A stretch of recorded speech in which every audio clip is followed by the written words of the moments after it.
So you need to spread information. You need to spread it to those who will listen. And if some ridicule you for attempting to do so, then move on to the next. But also be aware of your own energies when spreading information. Sometimes you may talk to someone and they may show a little bit of interest in what you say. And when this happens, you feel a sense of relief that at last someone is interested and prepared to listen to you, so you gush. You pour out almost everything you know in a matter of 3 minutes, and you leave them completely overwhelmed with information, but still having no true grasp of what's actually going on. So rather than turning on an information fire hose if someone shows a little interest, realize that awakening can be a slow and gradual process, just as it more than likely was for you during your first encounter with the truth. So give them a little information and leave it there. Suggest to them that they Google a few issues, or maybe even visit the Crow House. Give them one of the DVDs you have in your bag and a contact number so they can call you if they would like to discuss things further. Essentially, plant seeds. Give them a half a glass and they will drink. If they later contact you and are interested, then give them another half a glass.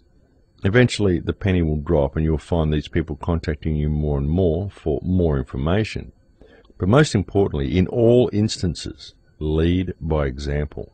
Step back and look at yourself, at how you are spreading the information. Look at each person with empathy and ask yourself how you would feel if someone had approached you with this information in the manner in which you are doing. Would you be receptive to it? Are you a pleasant, helpful and empowering person to be around, or do you simply appear paranoid and emotionally scattered? See, this is leading by example, folks. If you appear paranoid and scattered, people are not going to view the information you're presenting to them in a favorable manner. But if you're positive, empowered, friendly, helpful, quick to smile and to laugh, and a pure pleasure to be around, others will wish to emulate you. This is leading by example. Now, there are some that may look at all that's happening in the world and think, well, look, Max, it's all very well for you to say that, but this is some pretty heavy stuff. There's a bunch of criminal scumbags destroying our world and enslaving the populace, and this is all pretty bad stuff. So where do I find the positives? How do I maintain my energy and be happy? And if this is you, then you simply haven't quite woken up yet, because when you do truly awaken to what this reality is, then what's to fear? What's not to be happy about? Even if you're the sort of person who's alone most of the time, and I'm alone most of the time, folks. I have groups that I attend now simply because they've been organized by myself and people that I know, and we're doing this to try to start grassroots movements to bring the information out to people. But really, folks, what's to fear? What's to fear? Sure, you can be concerned about what's happening, but that's no reason to move into a state of fear. Understand the difference between fear and concern. Fear brings with it withdrawal and emotional paralysis, whereas concern brings about awareness and a need for positive action. And there's a big difference, folks. There's a very big difference. Now, the next step also involves leading by example. You need to disconnect yourself from the system as much as possible. Sure, we all have to eat. Many may have to work in order to provide for their families, and at this point you may not be able to disconnect yourself from the system entirely. But you can still make some very substantial differences in your personal lives that will send out ripples. And when others start following your examples, these ripples will turn into waves, and the waves will turn into tidal movements. Step 1. Stop living on credit. Credit is designed to enslave you. I personally don't own any credit cards. I'm 52 years old and I've never owned a credit card. I never will own a credit card. Folks, do you realize the impact it would have on the system and the banking system if everyone on earth suddenly refused to use credit cards? It would have a massive impact, folks, truly massive. Such an action would quite literally shake the entire financial system to its very foundations. And this is a very good thing, because the entire financial system and credit system is fake anyway. It's a system of financial slavery that only functions because people participate in it. So stop participating, folks. It's that simple. As once said by the artist Vincent van Gogh, great things are done by a series of small things brought together. Okay, so the next step is to start growing your own organic food and using heritage seeds to do so. None of this Monsanto GMO Terminator seed crap. If you live in an area where you can have your own garden, then put one in immediately. If not, then look for methods of starting a community garden. Community gardens are a very good idea because with all of these corrupt so-called laws, these psychotic puppet shows we refer to as governments are introducing, a community garden standing up in defiance is far better and harder to deal with than an individual doing so. Remember, folks, it's a basic God-given right to grow and eat healthy food, and any laws that have been passed to prevent you from doing so are no law, and they're entitled to no obedience. Any judge that enforces such laws is a criminal, and the entire community should unite in an act of defiance against such traitors to the human race. Because that's what these people are, folks. They're traitors to the human race. The entire community, folks, your entire community really seriously needs to go out of their way to defy such invalid and corrupt legislation. If there's a court case between a farmer and a company like Monsanto, the entire community needs to stop work and stand united in the defense of the farmer.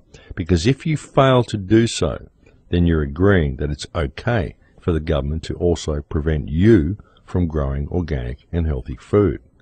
In fact, I'd go so far to say that any judge that favours Monsanto in any such instance is morally bankrupt and not fit to hold a position on the bench. They say they're obligated to do this. They say they're bound by the law and they're obligated to come to certain decisions. But it doesn't matter, folks. They're still morally bankrupt because, folks, all these so-called laws are a bunch of squiggly lines on pieces of paper. If the laws are not directly related to human empowerment and environmental protection related to human empowerment, then they are simply corporate-serving rules that have been put in place by psychotic megalomaniacs, and you don't actually have to do any of it. You're a free human being with as much right to grow whatever food you choose to grow in any way you see fit to grow it. And any politician that attempts to enact legislation preventing you from doing so has abdicated their right to hold a position of authority. But really the only way to make any type of effective stand against any such corrupt decrees or legislation is with a united community. So connect with your neighbours, folks. Connect with them. It's important. Now, there have been a large number of people speaking out against these issues for a very long time now. There have been a large number of people who have been attempting to awaken humanity to the corruption that exists within our societies. But there have been very few people offering solutions to these problems. And at this point in history, what is needed more than information is solutions. We already have enough information. Folks, there is so much evidence proving the existence of this corruption that it isn't even really open for debate anymore. It's there. And if the people who have actually taken the time to investigate these issues can't see it by now, then there's probably no hope for many of them. So there should be no doubt that this corruption exists. What we need to figure out is how to deal with it. And the way to deal with it is through non-compliance to the system. It truly is. I've been telling people this for months, and think about it, folks. If you actually connected with your neighbours, if you actually stood up to support people who are being victimized by the system, if the whole community that you're in actually started helping each other instead of profiting from each other, if you go out of your way to help people, just because it's the right thing to do, defy the system in a non-violent way. You can defy the system, folks, simply by helping each other, because the whole system is designed to promote self-service. See, this is what it's all about, folks. Once you connect with each other and you start building strong communities, this is what non-compliance is, because the system is designed to create division among people, to separate individuals within communities so that there is no real community spirit. And the type of division that's been continually promoted by this system has been very effective in keeping the people divided. So you need to break down that barrier. You need to connect with each other. This is one of the most important things you can do. Don't judge your neighbours. They're just people, folks. They're just people, just like you. They have their shortcomings. We all have our shortcomings. But once you really start to understand what reality is, once you start to understand what I often say to you about energy, you start to understand that all that actually exists is energy. All you are is energy. All any physical matter is energy. It's all the one thing, folks. Once you start having this realization, it becomes very easy to connect with others. It becomes very empowering and satisfying to help those around you rather than profit or abuse those around you.